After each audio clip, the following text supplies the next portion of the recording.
Good morning, good morning.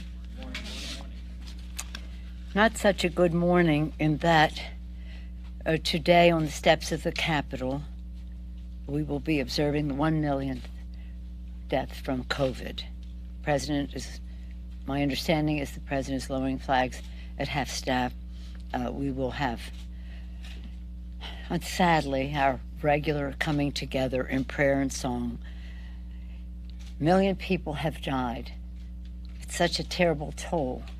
And when you think of what it means in the lives of those families, so we send, of course, our condolences to the families, the children, the siblings, the friends, the colleagues, the spouses of those lost. The heartbreak continues. All the more reason why we must pass the COVID legislation so we can purchase vaccines, provide testing and treatments to prevent the outbreak from various other variants that may come along, and deaths. Today, as a source of pride to us, well, Tuesday was a source of pride to us because that is when we passed the $40 billion legislation for our assistance in military, humanitarian, and economic assistance to the people of Ukraine. As you know, I was there recently with a very distinguished delegation.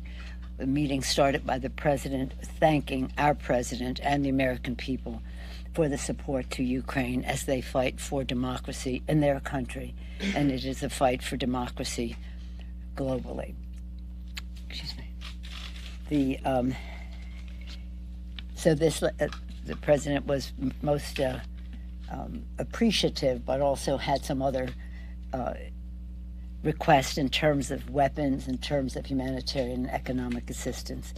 That's what we have largely in this legislation, which should be coming up in the floor in the Senate anytime, and we'll be able to pass the bill and send it to the president. We think it's a very complete piece of legislation, and I salute our Appropriations Committee Chair, Rosa DeLauro, in bipartisan way, House and Senate coming together on the bill. We're very pleased that we had about an 80% bipartisan bill on the House floor for this, so it is bringing us together. Then again, in addition, as we support the fight for democracy against dictatorship, we also salute the bipartisan support we've had for the Lend-Lease bill, which the president signed, the seize and freeze legislation, which is so important in terms of using Russian assets to rebuild Ukraine. And again, we just had on Tuesday also a meeting of the Munich Security Conference, one part of it here in the Capitol, where we saw the unity of the European countries around this issue, and it really goes beyond European countries. Next week on the floor of the House, we will have another piece of our lowering costs for the American people legislation. First, House Democrats led by Congresswoman Schreier and Congresswoman Porter introduced the Consumer Fuel Price Gouging Prevention Act. While families are struggling to pay higher prices at the pump, oil and gas companies are recording record profits, with 7 largest oil companies announcing buybacks that could total $41 billion this year alone. Again and again, we see gas prices rise, sometimes when the cost of oil drops, oil prices drop, and price gouging needs to be stopped. This is a major exploitation of the consumer, because this is a product the consumer must have. Again, the Putin tax hike at the pump is a part of this, and you would think that the oil companies would compensate for that rather than exploit the opportunity that it. So, in this bill, what this bill does, price gouging needs to be addressed, including new tools at the FTC to address those abuses. Our bill enables the president to issue an energy emergency declaration, making it unlawful to increase gas and home energy prices in an exploitive and excessive way, which is part of the business plan of these companies. Right now, as we gather here, the Competes Act is having, the conference committee is having its first meeting. I think it's on station 83, channel 83 for anyone who has channel 83 in their world. And we are focused on sending this cost-cutting legislation, Make It in America, to the president as soon as we can. Competes is cost-lowering anti-inflation bill. We are so dependent on foreign products, factors of production, to do our own manufacturing, and that it increased cost. So this has $52 billion in the Competes Act for chips. We've had this conversation before. 1,000 chips in a car, 2,000 in an electric car. In order to continue manufacturing cars, we need to have more chips. We need to be self-sufficient, independent, make it in America with the chips. $45 billion supply, and that's semiconductors as well. $45 billion to address supply chain issues. The less product, the higher the less supply, the higher the cost. So we want to increase supply in the supply chain to lower costs for the American people. And again, it bolsters research and education and strengthening apprenticeship programs and the rest. Again, strengthening America's U.S. global economic leadership. 134 industry groups, some of which have never been on the same side of us in many of these bills. Our office will tweet you their contact, but this is pages and pages and pages of organizations that support the bill. By and large, it is bipartisan. We do have some differences, which we will reconcile in the conference committee. So we're very excited about that. As a piece of it, I talked about workforce development and the rest. Next week, we'll also have the Workforce Innovation and Opportunity Act, which more specifically goes to the point that President Biden has, under his leadership, a record of 8.3 million jobs are created. But in March, it was said that 11.5 job positions were open. This legislation will connect workers to jobs at lower cost, increase paychecks, and help small businesses in this economy. So again, lower prices for all Americans at the pump, at the kitchen table, and across the board. It's great sadness always to talk about Roe v. Wade and this draft decision is, how harmful it is, how dangerous it is for women and families across the country. Yesterday, Senate Republicans lined up in lockstep behind Mitch McConnell and Donald Trump to vote to rip away the constitutional right to health freedom from American women across the country. Across the country. Every day, Republicans show their intention to punish and control women's most personal health reproductive decisions. The GOP-appointed Supreme Court put there for the purpose. In our country, we have always had, because of the brilliance and genius of our Constitution, an expansion of freedom. With this possible, or the suggested draft of it, would be the first time a court has expanded freedom and then contracted it in a very, very dangerous way. Republicans in Congress across the nation are mobilizing around a dangerous extremist agenda to criminalize all forms of reproductive health, including in vitro fertilization, post-miscarriage care, contraception. Make no mistake, once Republicans shred their law, they have shredded any commitment to precedent, despite saying that they support precedent, and privacy, which is fundamental, by saying certain things are not specifically mentioned in the Constitution.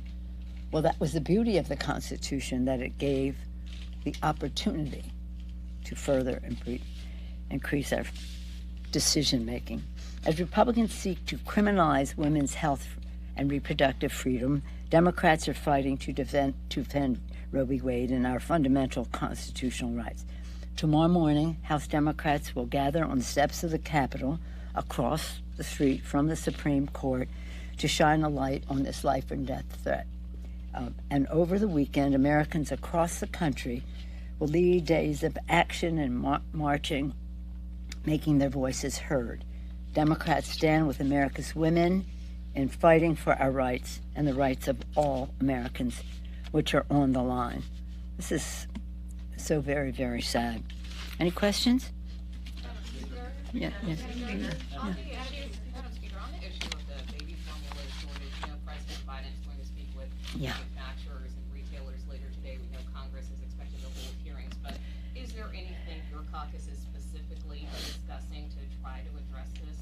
Well, for a long time now, Congresswoman Rosa DeLauro, the chair of the Appropriations Committee, formerly the chair, at one point the chair of the Agriculture Subcommittee, under which much of this falls, nutrition, WIC, and all of that, has been addressing this issue. And when I say addressing, that includes investigating, looking for other possibilities, because in anticipation, just to make sure that something like this would not happen. And we look forward to what the president has to say. Everybody has suggestions about we make sure it never happens again, and that's important. But right now, the baby's crying, the baby's hungry. We need to address it right now. And I think we have good focus on it. And we'll see what the president has to say. And we have our proposals as well that, as I say, Rosa is taking the lead on. Yes, ma'am. Some of the things that you mentioned here, if you could give us an update on the timing around COVID relief, and then secondly, on abortion protections. What left is there for Democrats to do? Well, as you've heard me say before, public sentiment is everything. Abraham Lincoln. I think that once women understand across the country what this means to them, this is not a public policy debate that is isolated from the personal impact that it has on the lives of women, whether it's contraception, whether it's in vitro fertilization, whether it's post-miscarriage care, whether it's size and timing of a family. It is personal between a woman, her doctor, her God, her family, not the Supreme Court or the Congress of the United States. So again, it's about how women value their decision-making, and we think they do. We have passed the legislation. We've been ready for a long time. And you give me the opportunity to say this. The Senate, I hear some voices out there saying, well, why don't they just do the Republican bill? Well, and the House bill goes beyond Roe v. Wade. No, it doesn't. What it does, it is Roe v. Wade as reaffirmed by Casey.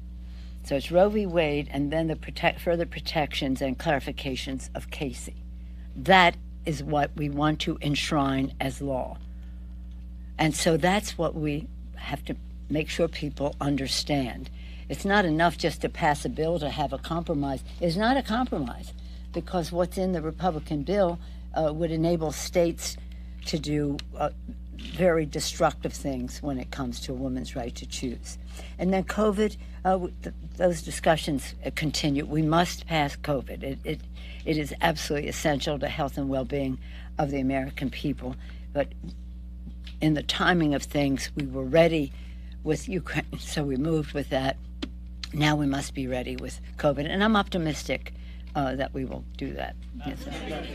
Yeah.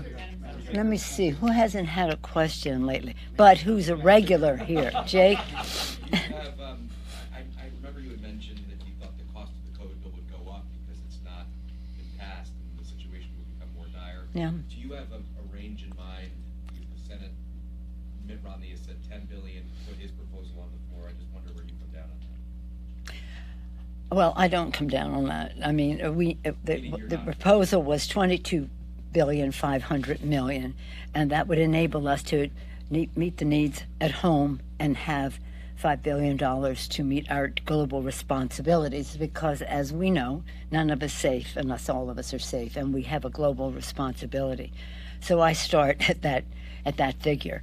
And since the $10 billion was discussed, the threat has increased. As some of the Republican senators said, well, if the threat increases, then let's talk about it further. So I think that we should start with what we need. And by the way, that didn't mean that was the end of it. It just depends on the variants and what else happens. But I feel confident that we'll get something done. Thank you. As you know, primary season is upon us. Wait a minute, just in terms of what we were talking about here, in terms of policy, because that's what we're here about. On policy. Coronavirus, just a follow-up on that. When President Biden took office, there was about 400,000 COVID deaths. Now, as you noted, there's about 1 million. You said Democrats were committed to crushing the virus. President Biden ran on beating COVID. Looking back at this time, do you think there's anything else that you all could have done to prevent this death toll? I want to salute President Biden for what he has done in the fight against COVID. Made a drastic difference from the denial that our country was in before, and the lack of attention that was given to it. President is paying attention to science, and the governance necessary to deal with it. I'm very proud of what he has done. God knows how bad it would be if he had not taken the actions that he has taken. Oh, here you go. Okay, this has to be the last question, though, because we're diverting from the... I'm wondering why you're supporting Henry Cuellar in his Texas runoff. You have long maintained that House members should have the highest ethical standards, but he had his house, as you know, raided by the FBI just several weeks ago. Well, let me just thank you for the question. I'm supporting Henry Cuellar. He's a valued member of our caucus. The FBI has said he is not under investigation, and so it's up to his constituents to make the decision to send him to Congress. I thought you were going to take it to choice or something. He is not pro-choice, but we didn't need him. We passed the bill with what we had. And by the way, this is one of the first Congresses that we have had with a Democratic president with a pro-choice Congress. When President Obama was president, the House Democratic Caucus, we didn't have 218 pro-choice votes. That's why the Affordable Care Act was the fight that it was at the end, because there were those on the outside who were saying, oh, it's about, Roe v. Wade and terminating a pregnancy, which it completely was not. But our members, even those who were not pro-choice, understood that that was not what the health care bill was about, but there was an attempt on the outside to paint it that way. Thank God for the nuns. Thank God for the nuns, the Catholic nuns, who supported the legislation and helped us push open that gate to pass that legislation. Thank you all very much. Right now we have 9 heads of state from the ASEAN visiting. The president has called a meeting of ASEAN here in D.C., and we are welcoming them to the Capitol. Thank you all very much. Thank you. Thank you.